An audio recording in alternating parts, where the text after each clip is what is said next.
Oh, the shoulda, coulda, wouldas. You know, a few days ago we made a video talking about some commenters on the R Detroit Red Wings subreddit, and for the most part, the comment section in our video was a lot more responding to the idea at hand, rather than just criticizing me for going out there and reading Reddit as a source of video material. So, you live and you learn, right? Fool me once, shame on me. Fool me twice, shame on you. Today we are going back over onto the sub and reading some thoughts that I thought really got things going in regards to where the Red Wings' direction has gone the past few years, and arguably Steve Yzerman's biggest mistake. And no, we are not talking about the Jake Walman trade. We can talk about that another time. Today, we're heading over to the Wings vs. Flyers post-game thread posted last night by the Octomod as the Philadelphia Flyers ended up beating the Wings. Okay, it says 3-1 here, it should say 4-1. Scott Laughton, everybody, had a 4-goal game. How ridiculous is that? Not one player outside of Scott Laughton, not Kirill Kaprizov, Ovechkin, Draisaitl, or McDavid, has had a 4-goal game this year. But Scott Laughton does. And when it comes to the way this Wings team performed in yesterday's contest, there are fans that are going out there and calling out some names. Derek Lalonde has to go. This team is going nowhere with bad habits. Do it, Stevie, or you can go too. Another comment says, here's a hard pill to swallow. If Steve Yzerman's name wasn't Steve Yzerman, we would all be calling for his head, along with Newsy Lalonde. Now pause before we dive into the other thoughts, which is why we're even making this video. I feel like this idea has grown and grown over the past few years. If Steve Yzerman was not Steve Yzerman, he wasn't a Detroit Red Wings pioneer, he wasn't a legend in the 80s, 90s, etc., if he didn't build a Tampa Bay Lightning squad that started to win championships after Yzerman left, if he didn't have all of these credentials to his name, there would be a much harsher sentiment towards this guy in the public eye compared to what he actually has today. If his name wasn't Steve Yzerman, the Red Wings fan base would all be calling for his head alongside of Newsy. But what I wanted to discuss is the following replies that dive into arguably Steve Yzerman's biggest mistake. And it's maybe not one mistake in particular, but it's a series of mistakes that all combine into one thought process that had been the constant idea for the team a few years ago. Here's a harder pill to swallow. Ben Adefion Delat says, Steve Yzerman is doing the best for the organization by letting this team crap its way into a higher draft pick because we need more help than what we have in the pipeline. If Steve Yzerman wanted to save the season, he would have done something by now. At this point, I think he just lets the team do whatever it does and hope we suck enough to draft in the top 4. Probably sell some pieces at the deadline too. And here's the thing, if you head over to the NHL standings, hey, the Wings aren't doing all too hot. Right now, they are in the bottom 6 of the National Hockey League, and if they continue down this path, they will probably find themselves within maybe the top 5 or the top 4 of the NHL Draft. If they get lucky, maybe they win a lottery, they're first, they're second overall. That's a great plan, right? It makes sense. Be bad, get better in the future. Be bad, get better by getting a higher draft pick. But here's the even tougher pill to swallow for Wings fans.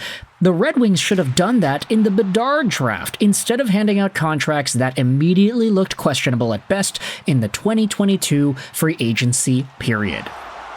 Yzerman making us better that year will be his biggest downfall. He nudged us forward in the standings in the most stacked draft class in years. Truly mind-boggling. Yeah, that's the problem. The draft was stacked behind Bedard as well. And I wanted to challenge that thought process. I wanted to get into the 2022 NHL free agency period and what the Wings did, which eventually put them in the spot that they're in right now.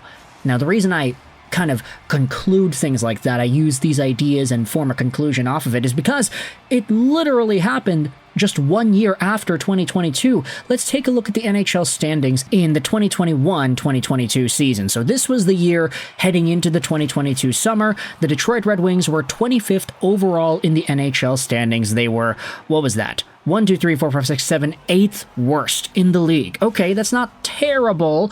Okay, it's pretty bad, but it's not the worst in the world. You had Montreal, Arizona, Seattle all in there as well. Montreal won the first overall pick. They took Juraj Slafkovsky. The Wings were stuck at 8th overall, and they ended up taking Marco Kasper. Okay, great. Nice pick. But that offseason, in 2022, the Wings had an opportunity to just kind of continue down this path and maybe continue getting worse, because the 2023 draft was filled with some incredible names. Bedard, Fantilli, Leo Carlsson. But what did Stevie Y do? Well, he took the 25th overall team in the National Hockey League and added Andrew Kopp, Olli Maatta, Ben Sherrod, David Perron, Dominic Kubalik, and then a bunch of other guys too. No disrespect, of course, to Mark Pysyk, Matt Luff, and Austin Czarnik, but this 5, oh my gosh, what a core. The money, the ages. These guys were middle of the lineup to maybe potentially top lineup players, and they were all costing some money. They were all giving the Wings a better chance to win games in 22-23. Now, the funny part is, we did make videos about these guys when they were initially signed, and the common consensus that we saw in the comment section was, okay, they make the team better. That's not in dispute here. The Wings are better with guys like Andrew Kopp and David Perron on the team than without. There were, however, many in the comments section of our videos 2 years ago saying, okay, it's good that they're getting better, but did they really need to get better? Like, are these guys going to actually provide solid value for the team? And what is that value? Is Andrew Kopp going to be a top 6 producing guy who gets maybe 50 or 60 points?